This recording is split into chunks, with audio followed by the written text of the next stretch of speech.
I'm going to turn the unit on. It's a pulse arc and a resistance welder in one. It's a very high-tech product, but it's also very simplified and very easy to use. I recommend starting in the tack mode. The tack mode is our resistance welder. You can temporarily tack something in place, or if you want to just permanently fuse it together, you can do that as well by adjusting the power. To get started, I'm going to make sure that I have my 2 alligator clips. I'm going to have one plugged into a positive connection, one to a negative. I'm going to put one in each alligator clip, just like that. And now on the screen, some important things to make note of. In tack mode, I prefer to use the foot pedal, so I can control when the energy is released. Adjusting power is what you need to find some good settings that work. Sometimes it's a trial and error thing. And lastly, make sure in the bottom right corner, the play button is highlighted or turned on, otherwise your welder will not weld. So right now I'm going to try this at about 77 watt-seconds of energy. I'm just going to take my positive and my negative, line them up and touch them together, and step on the foot pedal to initiate the weld. Now you can see it stuck, but it was a very weak tack weld. So I did that just to illustrate that adjusting the power may be necessary.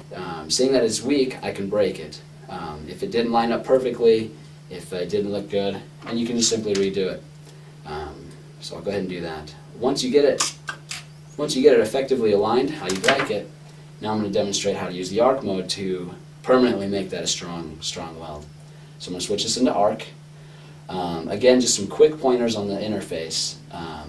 In arc mode, I prefer to use the touch detect, meaning I'm no longer using my foot pedal. It's all automatically. As soon as I touch my positive alligator clip to the electrode here, which is our negative contact, it's going to initiate the weld. We have 2 rates. We have a single fire and a rapid fire setting. I'm going to start off in single fire, and adjust my energy to be in our micro mode range. I'm going to use sloped agitation and standard ignition are the options that I prefer to use. You simply take the piece and touch it to the electrode here. I'm going to use the microscope, which has a shutter, which will automatically blink for me, and I'm just going to simply touch. And that's all there is to it. Just touch where you want that weld to form, and the welder will take care of the rest. So you can see there, I made a couple welds, just 3 or 4. If I can put it up here, you can see we get a really good, clean result. A nice shiny weld is formed. The other thing to keep in mind when pulse arc welding is to not use a lot of pressure when you're welding. You don't want to be pushing in.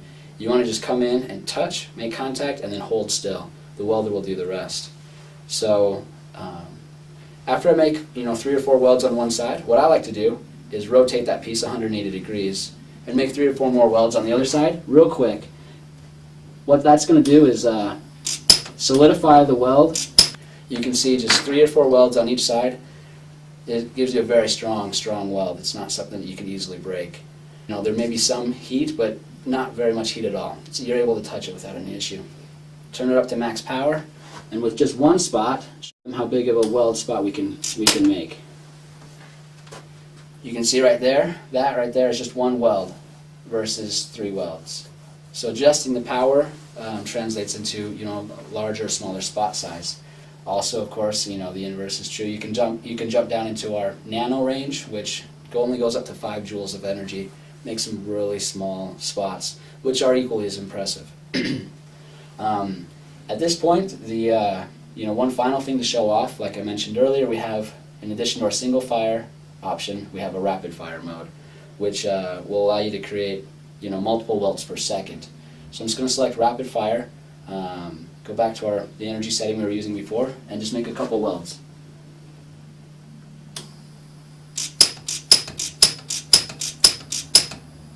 So you can see we're getting 2 to 3 welds a second there. A little trick to speed that up even more is to go to the Advanced tab, come down to Ignition, and here on the preheat bar, we're going to take that down to 0, as well as the tip return delay down to 0, basically making the welder operate as fast as possible. We'll come back to the arc and do that again.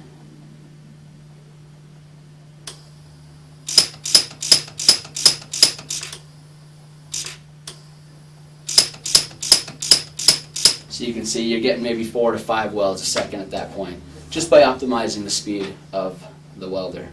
So at this point, that's the majority of the features that we like to demonstrate at a show. Just to quickly summarize, we'll just walk it through again. If you're doing attack mode or resistance mode, find the appropriate power setting. If it doesn't stick, up it a little bit, and don't be scared if it's not sticking. It might just be a power issue. Make sure you're using the foot pedal. If you get good at it, you can do it automatically, but to control it and have more options, use the foot pedal.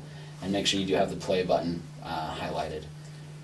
In the arc mode, if you're just to start off the demonstration, and for the most of your demonstrations, keep it in single fire, touch detect, meaning you just automatically touch and it will weld, and standard plus ignition, sloped agitation, and the majority should be here within this range in the center, the micro range. For the majority of the welds, that's where I would recommend. That's where I stay most of the time at a demonstration. For some, you can turn it up, go into that ultra range to really highlight how much power it can have. And sometimes it may be beneficial to show the small end. And then when you do the rapid fire, just select rapid fire and be prepared for that to make multiple welds per second. Just finally, to go along with everything we talked about on the screen, the only other vital part to remember is making sure you're using the right alligator clip. Sometimes if you try to weld and it's not going, you may not be plugged in. You may not actually have the piece clipped on at all. So make sure you're clipped. Make sure that clip is then connected where it needs to be connected. Same thing with tack mode. If you're trying to do it and it's not going, make sure you have a positive and a negative, and that each screw individually is grounded. And finally, in the arc mode, really the only maintenance this welder requires is a clean electrode tip.